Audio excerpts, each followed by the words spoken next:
This is part 5 on my series of the Hungarian revolutions of 1848 to 1849. As we last left off, the Hungarian situation wasn't looking that good. As you could remember and recall from the last video, they just declared independence on the 13th of September 1848, and they were pretty much surrounded on all sides. You have the Romanians in Banat and Transylvania rebelling against them. You got the Croatians actively invading Hungary itself and approaching Pest and Buda by the day, getting closer and closer. Also, you got some Serbians in Vojvodina or whatever, however you pronounce it. They were approaching and, well, rebelling-ish as well. No, so you got the Slovakians who were kind of trying to separate themselves from the rest of Hungary because, well, they didn't really like the Hungarians either. And to make it even worse, the Hungarians practically just isolated themselves from the Austrians, who were somewhat willing to just kind of let them back into the Austrian Empire if they were to just get rid of all the liberal reforms, which they refused, of course.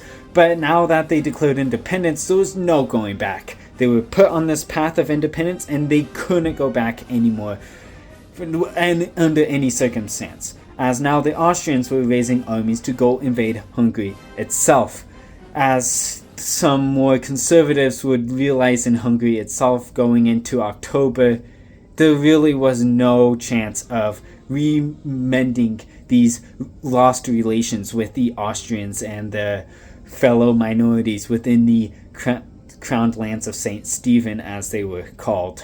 For Franz Joseph wasn't going to show them any mercy, as he will eventually get onto on like March 7th, 1849, when he would declare that once Hungary was done with and the revolution was over, that he will divide Hungary up into multiple military occupation zones, something completely unacceptable for the Hungarians, meaning they had to win or risk it all.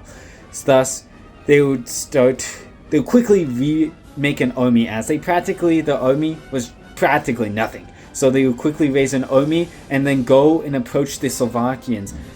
No, not the Slovakians, the Croatians, who were actively invading the lands, and actually successfully hold out against them at the Battle of Pákozd.